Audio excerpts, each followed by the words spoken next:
Welcome to Talking Heads on USA Global TV, starring the one and only wonderful Dr. JACALYN. It's a prestigious place where world-class influencers and experts meet, and where you'll find the most trusted advisors and coaches for all things in life and business.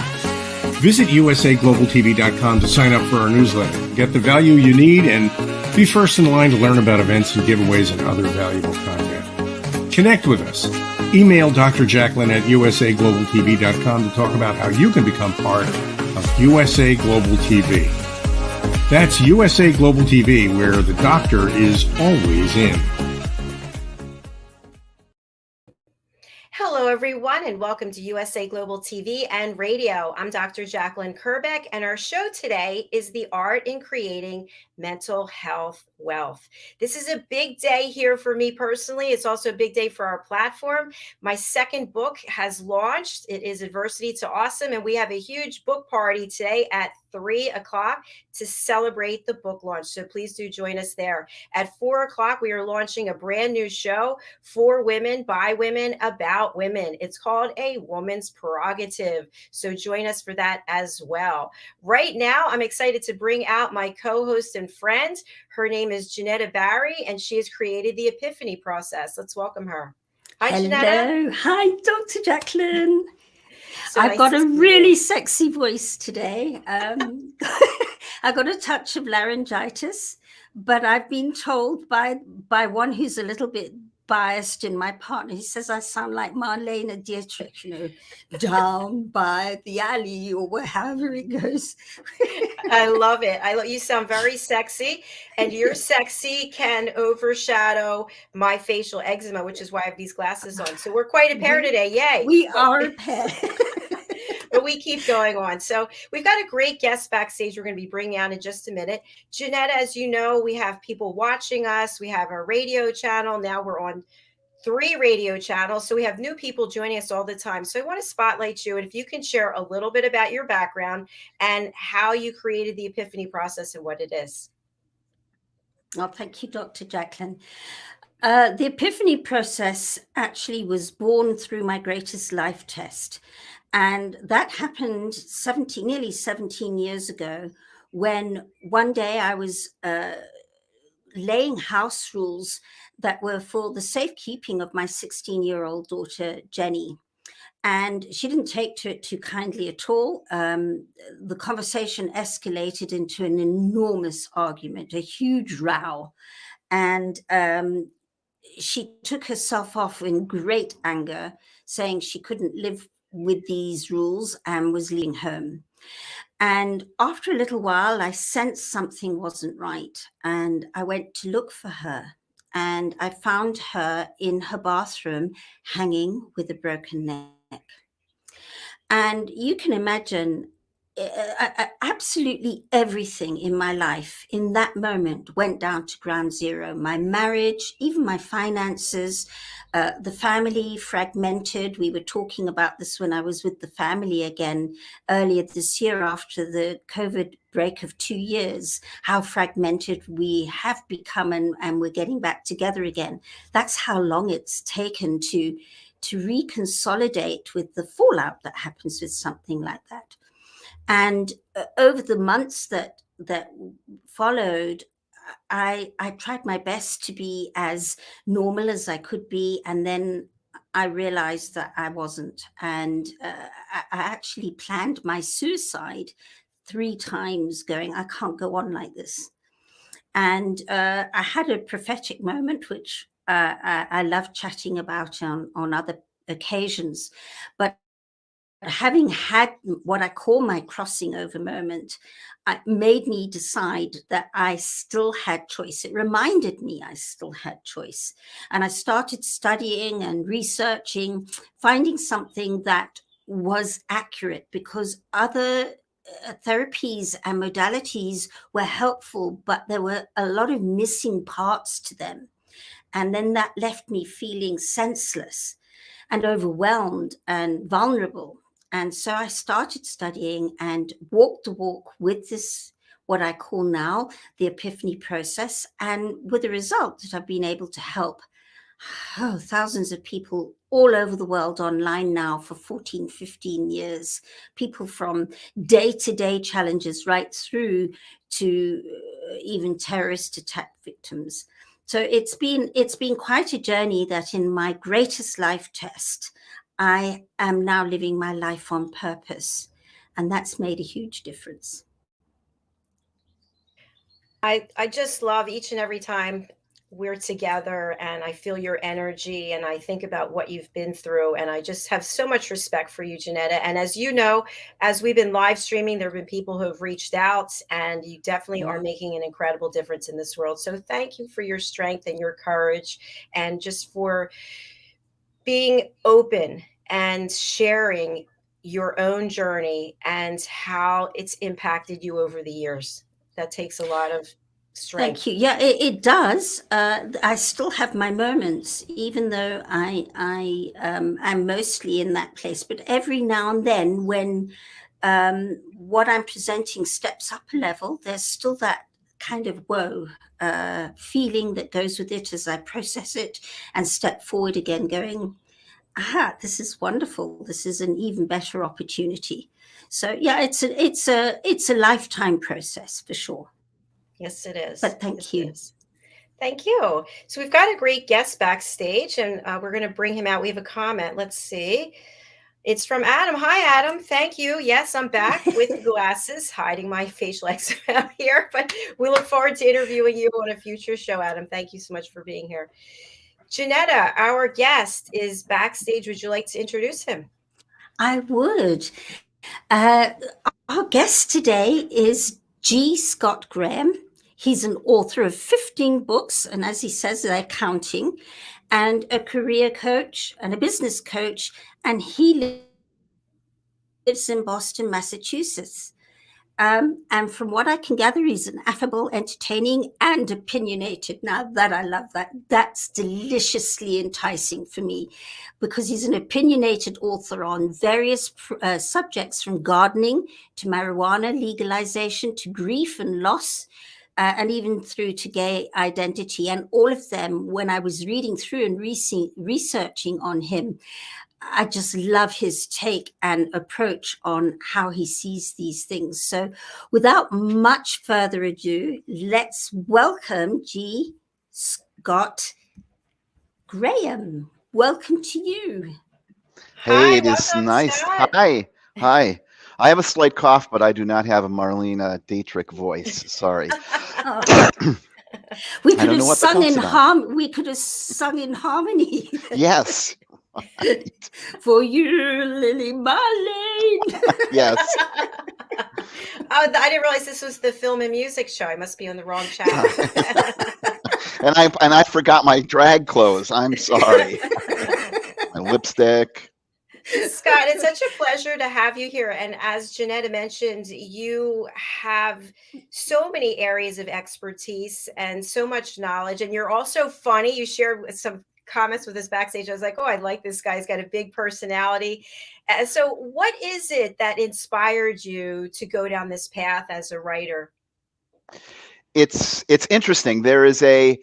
It was, I think, 2005, and this has actually become a cottage industry out there around coaches. Actually, it's in a number of professions, and this cottage industry runs like this. A person goes out and talks to somebody in a specific niche. It might be, I'll just do coaches.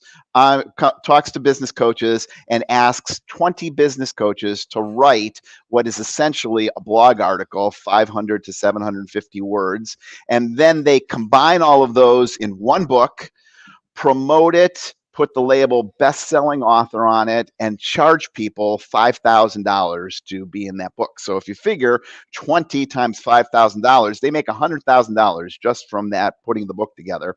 And it's a huge cottage industry. I still get people calling me up and saying, we'd like to make you famous, and we can do that for $5,000, and you just have to write a little bit, and we'll put you together in this book, and it'll be a bestseller. That's how my writing process started. I was approached to do something like that, and I didn't want to do it, and I resisted it. And my husband said to me, "You know what? You're an eloquent speaker. You're a good writer. You're a coach. Why don't you write your own book?" So I wrote a very small baby book. It was like 10,000 words, and some people say that's a big book, but it's really just a baby book in terms of like War and Peace. And I published that, and then from there, I've written a number of other books, all driven by my opinions and interest. If I have an interest in something, if I have a strong opinion about something, it flows so easily. And I've written 15 so far. I'm working on book 16 and 17 right now. Wow. Amazing. So where some people might take 10 years to get something out, or it's still sitting on the shelf, or it's under the bed, or it's in an old computer that doesn't work anymore, you have no issue just putting out relevant content. I do my best, and some are a little short, but some like this, like the book on grief and loss right here is, this is 223 pages long, so it's not a short entry. Well, when we're going to, oh, sorry, Jenetta, go ahead.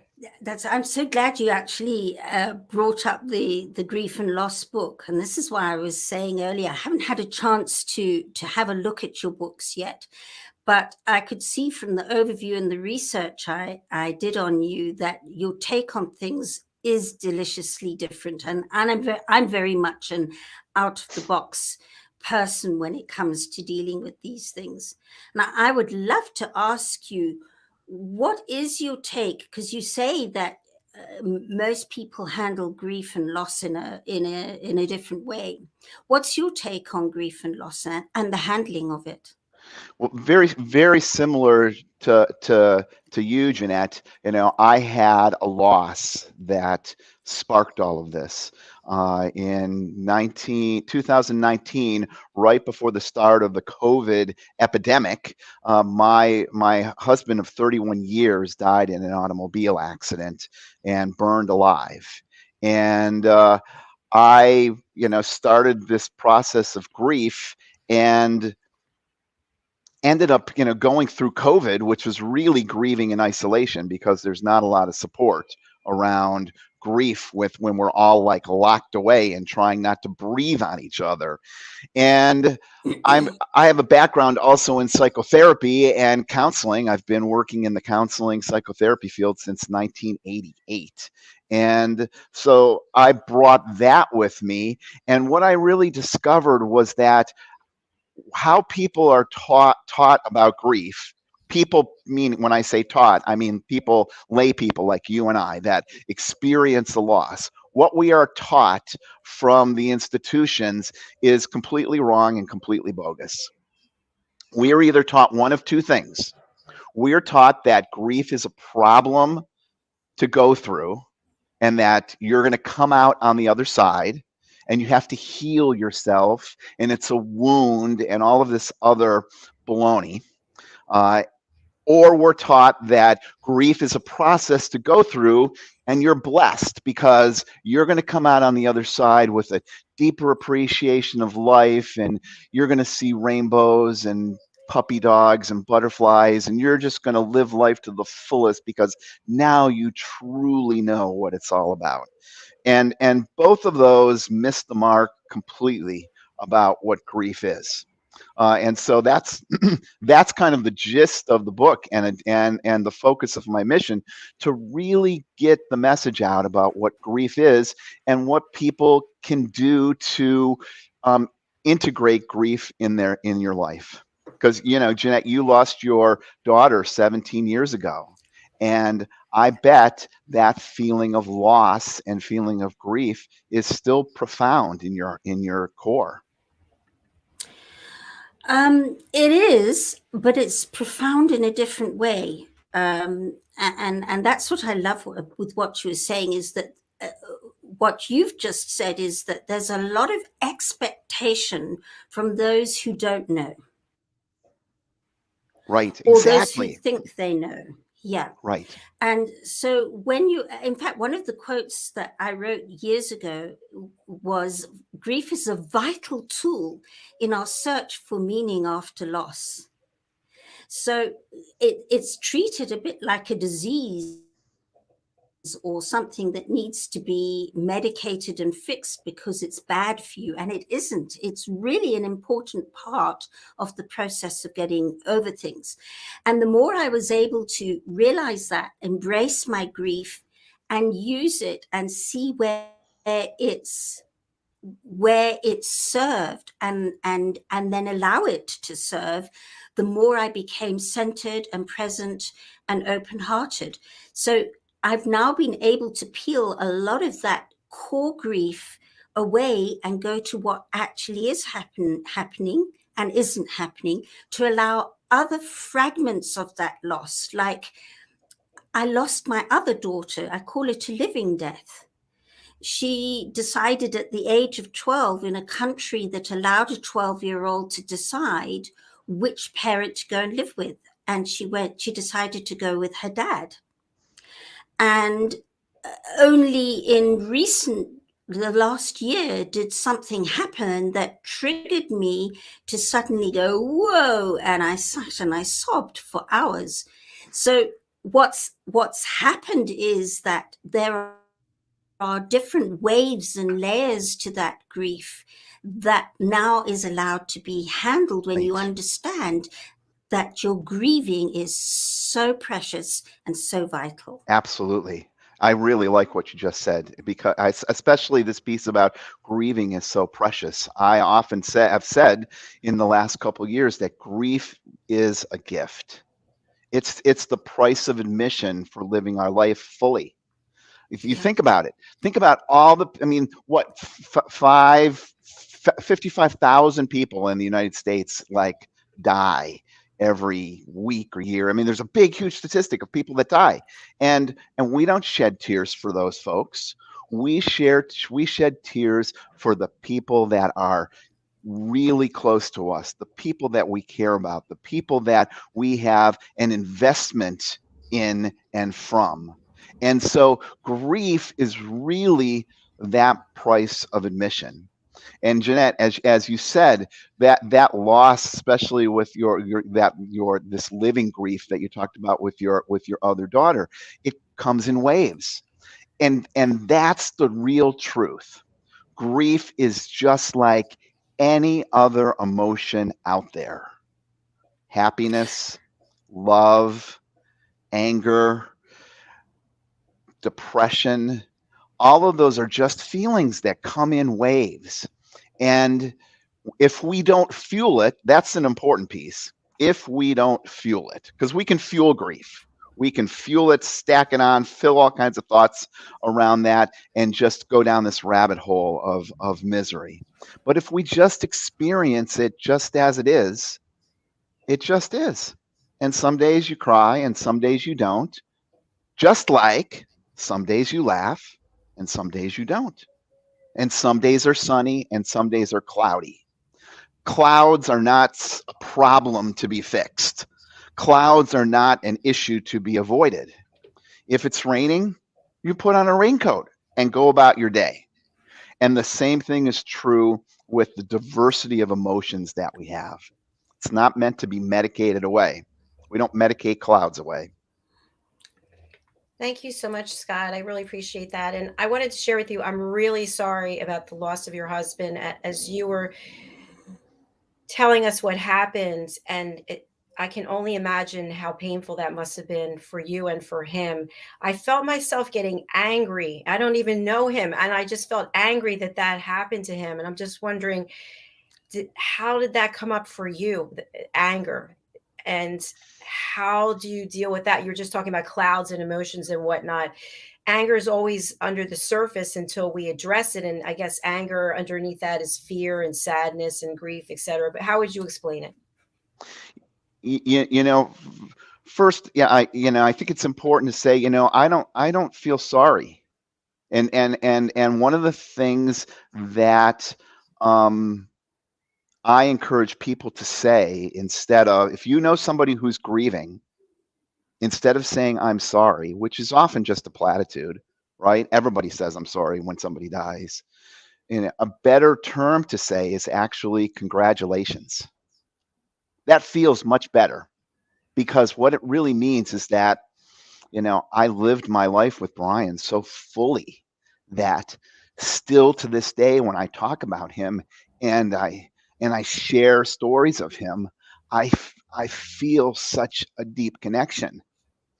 And that's such a privilege, because so many people live their lives empty or searching or trying to find something or trying to have a kid, and to have had that experience and feel that loss, really means that I stepped up to the plate and he stepped up to the plate in our relationship.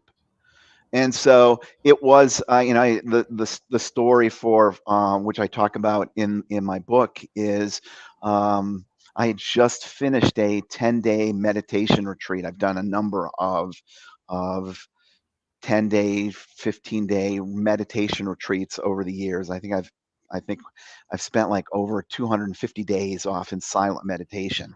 And so I was just finishing up that retreat literally that Sunday, and I had left, and we had these little trackers in our cars so we knew where we were, because we both had pretty active lives.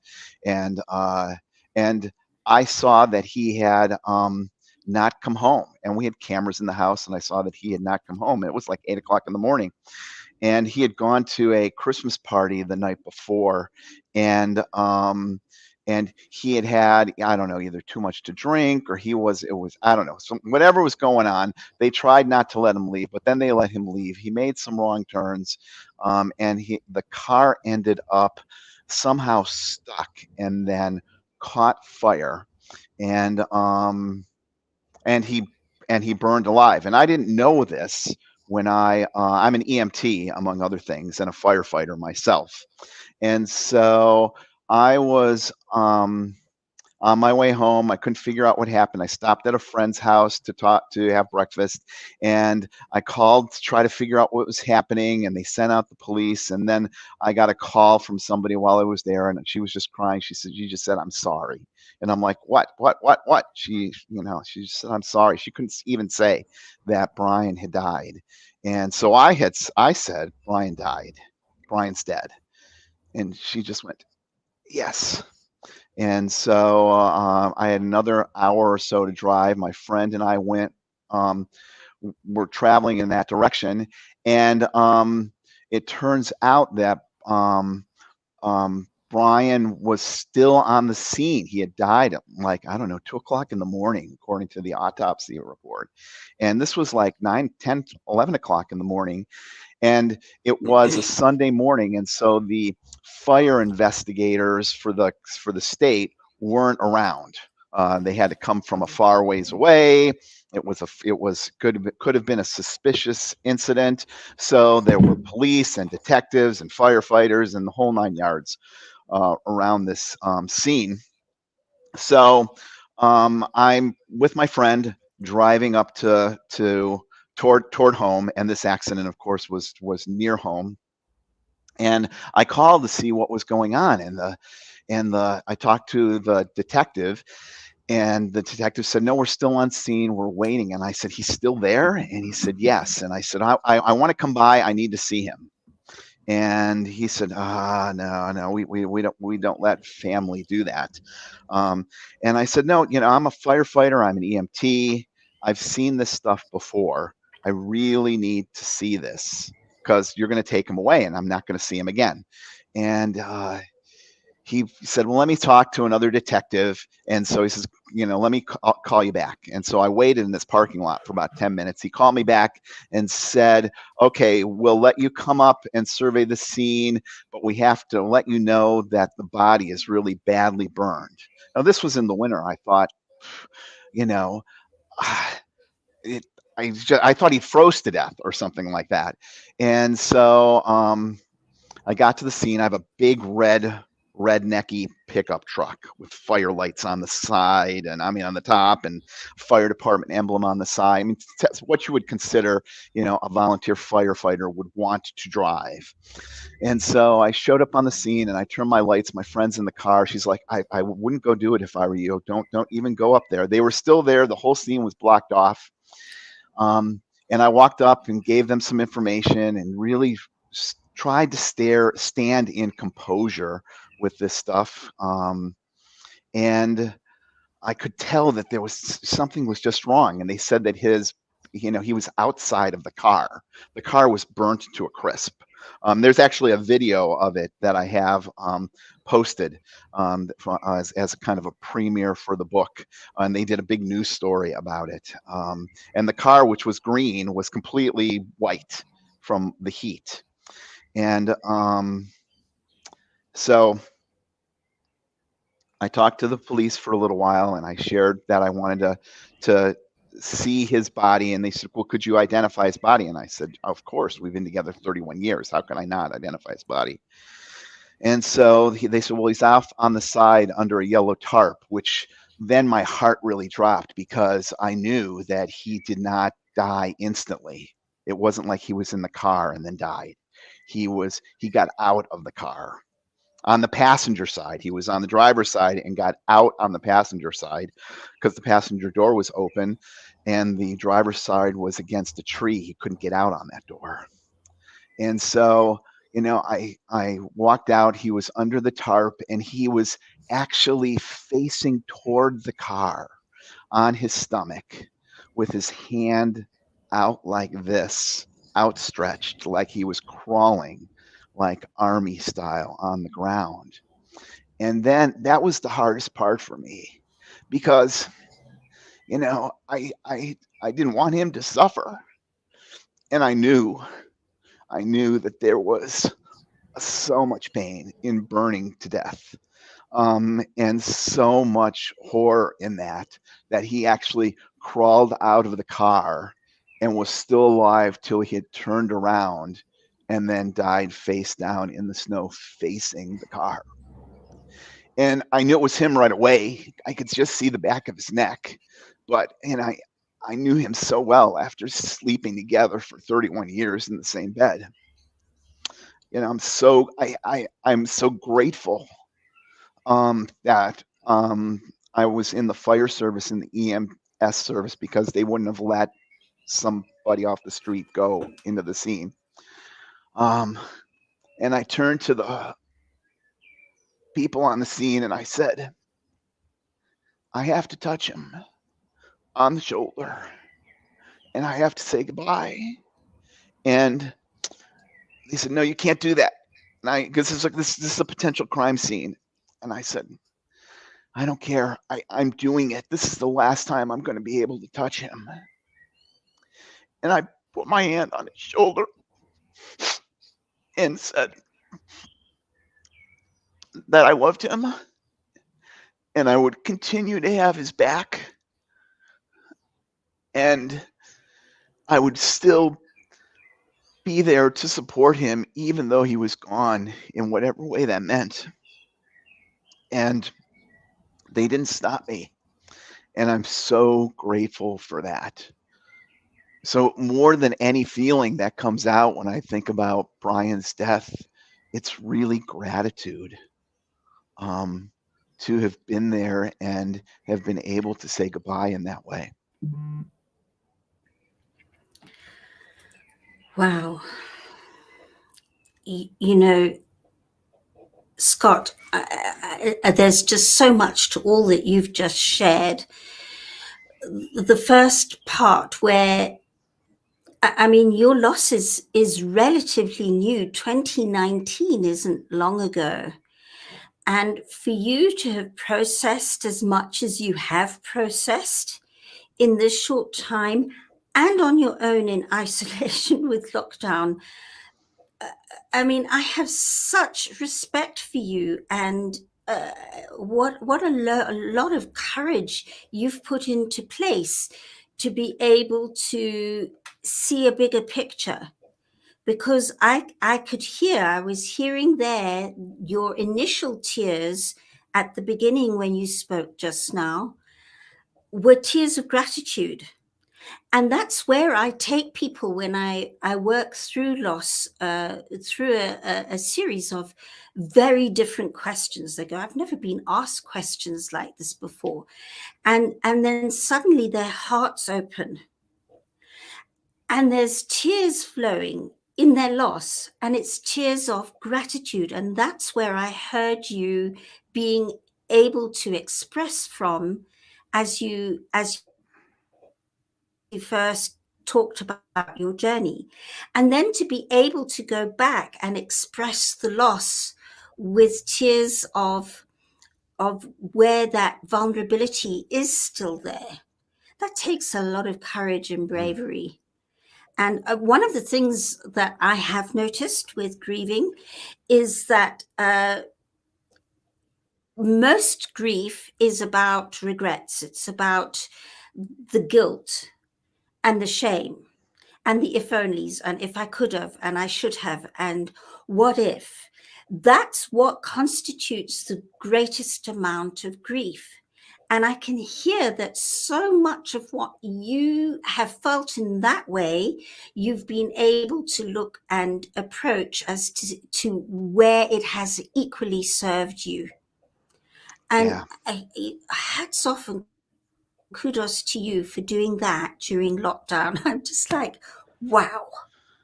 I really love this piece that you said about regrets, because one of the hallmarks of our relationship is that, Brian and I never took it for granted. And we had one of the things that as a coach, sometimes I work with couples, and I share with couples all the time that, part of a relationship is really being there for each other and being committed and building that relationship so that you don't have regrets, not in a narcissistic, I'm going to live life and go crazy on the edges kind of self-indulgent way, but a piece that, if I die today, people should not look at me and say, oh God, he had so much going on. He had so much to do. He should have done this. He never got to do that. It's, this whole I'm going to retire. And then when I retire, I'm going to travel around the US, and I've never done it, but now I'm out retired and I'm going to leave tomorrow to travel around the US, and I die today. Right. I was not going to have a life that way. And Brian wasn't going to have a life that way. So that was one of the first things that we built our relationship around. The second thing that we built our relationship around was commitment. We decided early on, and we actually said this to each other, we're throwing the parachutes away. And that really meant that we were going to be with each other no matter what. If he got, and we used these examples when we chatted with each other, that, if he became a paraplegic, I would be there. If I became a paraplegic, he would be there. If I went bankrupt, he would be there. If I blew all the money on gambling, if I became a drug addict, if I, got depressed and would refuse to go out, if I, got sent to jail, would we still be together? And we decided, we threw the parachutes away, is what we said to each other. And that made two pieces come to play. We made damn sure the plane was fit to fly, because we knew that if the plane crashed, we were going down with it. And so that commitment really solidified our relationship with each other. And it wasn't just some flighty thing that we talked about. And then the second piece that we really talked about over and over again was that, and this relates to that commitment, is that we 150% had each other's backs, no matter what. This book that I wrote, when I started my coaching practice in 2006, I had nothing. And he was like, we'll do this. You can do this. Quit your job. We'll figure it out. In 2010, he wanted to open up a restaurant. I took all the money out of my retirement account, every single penny that we had. And I said, I'd rather live in a paper box on the side of the road and know that you followed your dream than to be selfish and say, oh, I have to have this car, I have to have that car. And I mean, we ended up on Medicaid and food stamps, because I was counting pennies to put fuel in the um, in the heater of the house to keep the house warm in those early days of the restaurant. But I had his back and he had my back, and that was part of our commitment. And so me going up to him in that fire scene was just another step of having his back, just like he had mine. And so that then creates a life that's full and doesn't have these regrets of I wish I should have, could have. Absolutely. And it is exactly that. When you can start being able to talk about the ins and outs of what does and doesn't work before that happens, and be very honest and truthful and open-hearted. I call it the authentic conversations, and we were touching on it when we were together on Sunday, Dr. JACALYN. When you can talk your truth, not to be spiteful, or not because you're filled with fear, or not because you're feeling judged, but when you speak your truth to those that matter to you, or to anybody for that matter, from an open-hearted place, knowing that it's from a place of balance and grace and clarity and certainty, and you speak it because you know it's your truth. And then when that person's in the same zone to say, okay, I understand that's your truth and here's my truth, and all those little dances that we tend to dance, where we take things and take exception, when we're able to peel away the judgment of fear of responding to those conversations, that's when you get to a place of what you're talking about, which is that those regrets, the volume dial on them is down, because you've spoken to each other from an open-hearted understanding and appreciation long before this particular cycle of being together, because I'm sure you are aware of his energy in another form now. Yeah. And so this piece that you talk about, yeah, of this, speaking your truth and the other speaking the other truth, and really allowing that, we get so wrapped up in our lives, right? I mean, we in how we want it to be. It's like Scott's way, it has, and so I look out and I'm like, this person's great if only they would be a little bit this way. I'm not supposed to change, but that person would be great if they were a little bit more this way. I'm not supposed to change, and if that old person shouldn't talk to me this way, I'm not supposed to change. It's all about us. And very few times do we have this piece of true acceptance and openness for what the other person brings. In meditation, one of the things that stands out in Vipassana meditation that really is cemented in my brain is a Buddhist term called yatha bhuta. Yatha bhuta, which really translates to as it is. Not as we would like it to be, not as we hope it would be, not as we wish it would be, as it is.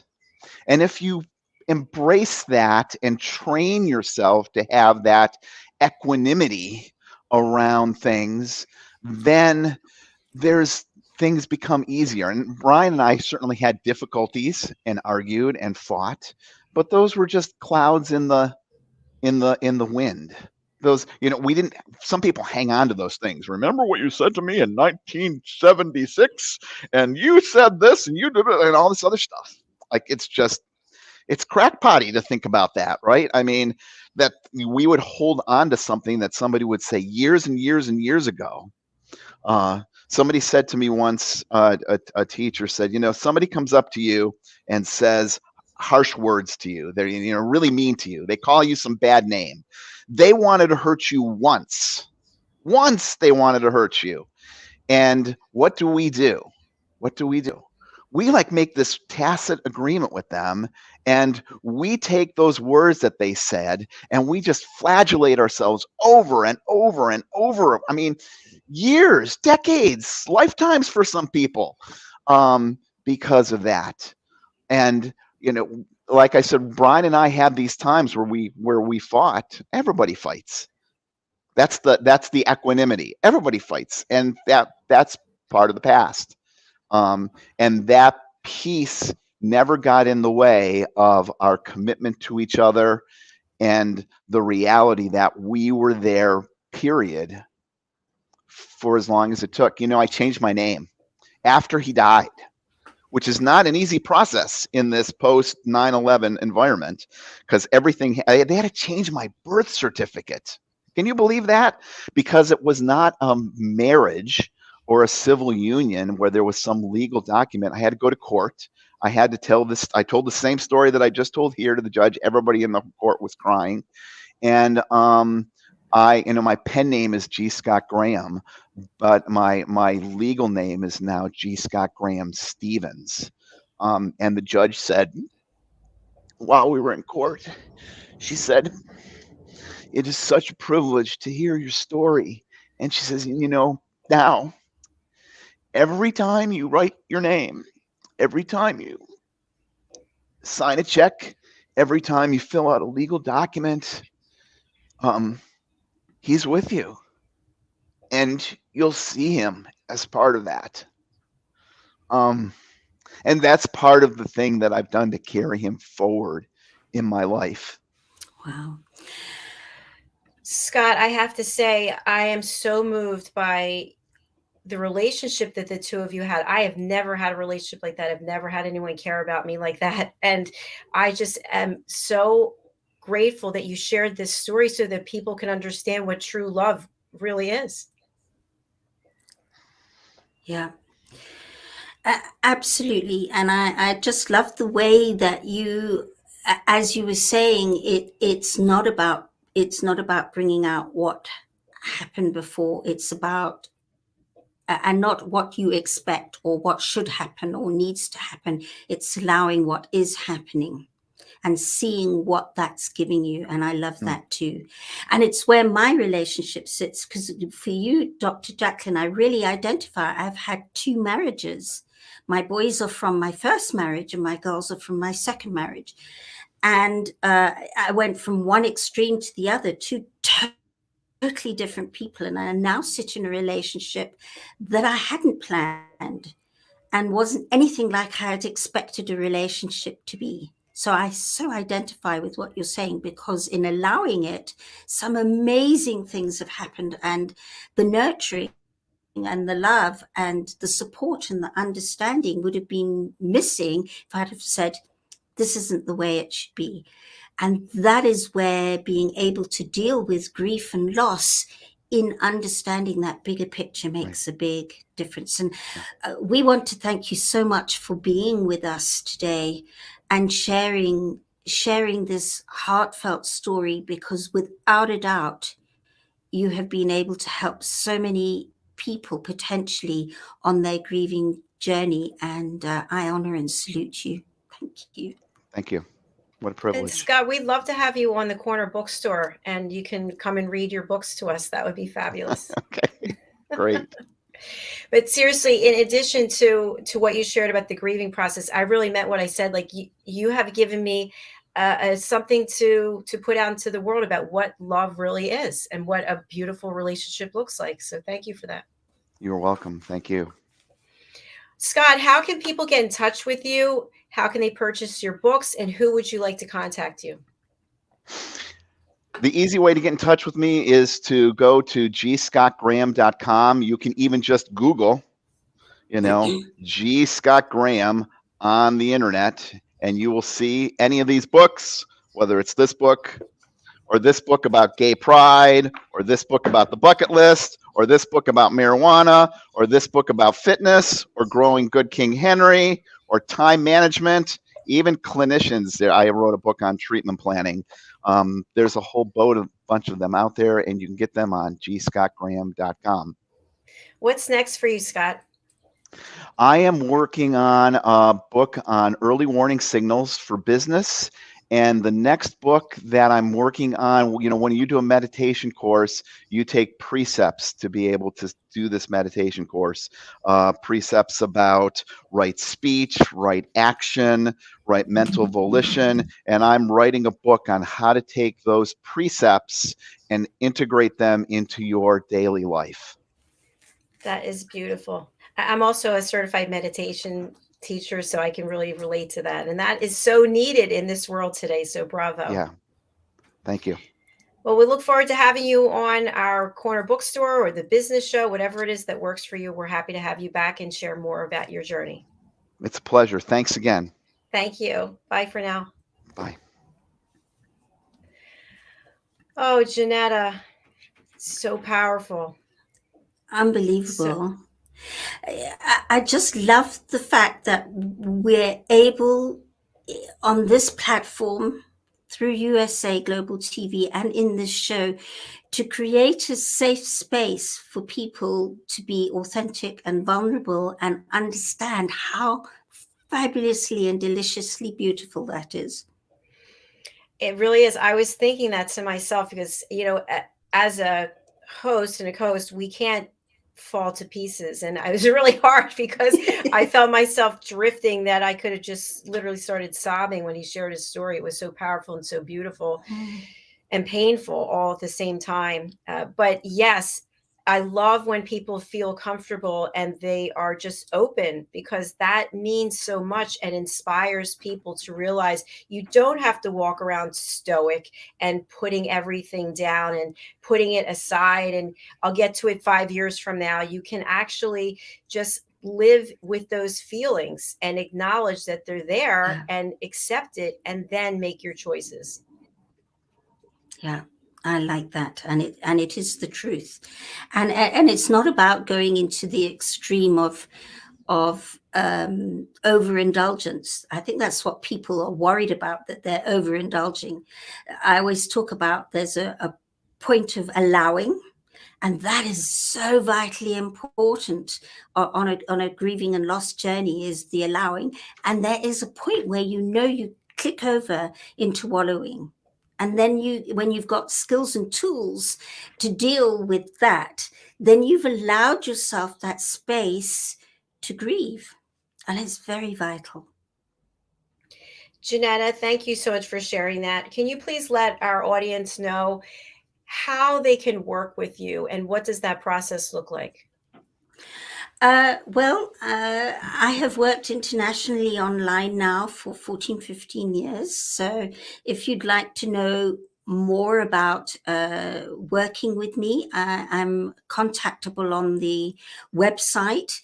In fact, there's a little special banner up at the moment in collaboration with the Epiphany Process and USA Global TV. So if you'd like to click on there and spend some time with me and the Epiphany team, these are people who have worked through some really amazing things with me, and they meet once a month to process some more. They can do it mostly on their own, but it's so lovely to every now and then top up or tune up in their processing abilities. So if you'd like to do that.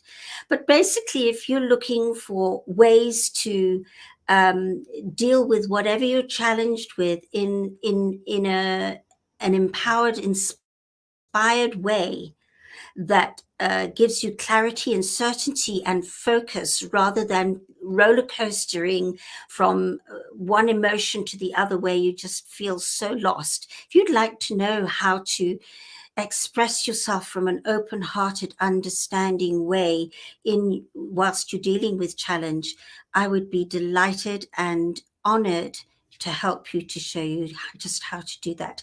And if you go to theepiphanyprocess.com, it's all there for you to see more of. And please reach out. I'm very approachable. I'll be there with you within minutes.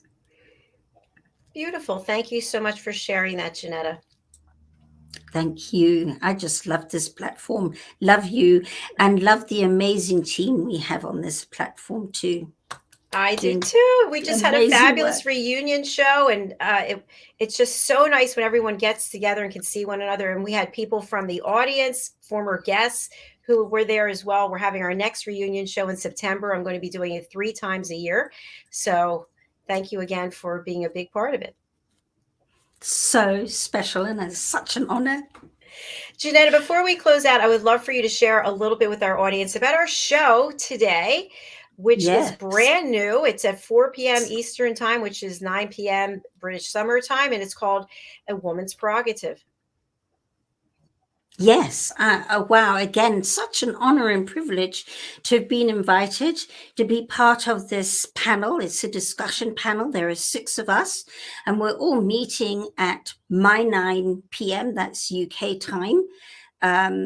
And I mean, it's just got so much potential. The people joining me have such insight, such background, such understanding. It's going to be a discussion of note, and I would love to invite you to join us there this evening, because this platform creates the opportunity for conversations that don't easily flow in other platforms. There's a flow on this platform, and we can't wait to have you there later today. That's at 4 p.m. EST, isn't it, Dr. JACALYN? Yes, And it my is. 9 p.m. So don't miss it. Be there. I can't wait to share with this amazing panel of people to discuss and share thoughts and ideas with. Thank you, JENETTA. I appreciate it. And I'll see you backstage. Yes. Thank you. Lots of love. Lots of love. Bye. Thank you, everyone, for being here today. We have a couple of announcements. The first I already shared with you, which is my new book, Adversity to Awesome, is available. Now, it's only available in the Kindle format right now. We're waiting for Amazon to release the paperback, and it looks like this. So there's my first book, which was a bestseller. And here's the second book, Adversity to Awesome. This is a compilation of 12 chapters. Each chapter is another person's story, their journey. So mine is the first chapter. So if you go over to Amazon, you just put in Dr. JACALYN KERBECK, and it will come up, and you can get the Kindle version for 99 cents. And hopefully the paperback version will be available later today. Also, I wanted to just let you know that our show, the United Kingdom News and Culture, is not going to be running today as our 3 expert correspondents with all the news.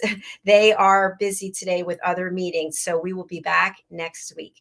Our next show will be fashion, travel, and fitness. I'll be joined by Diane Floyd-Bame and our guest, Sandy Adams, who is a certified travel expert. So please do join us for that. That's at 12 o'clock Eastern time, which is 5 o'clock British Summer Time. Thank you so much. We'll see you again soon.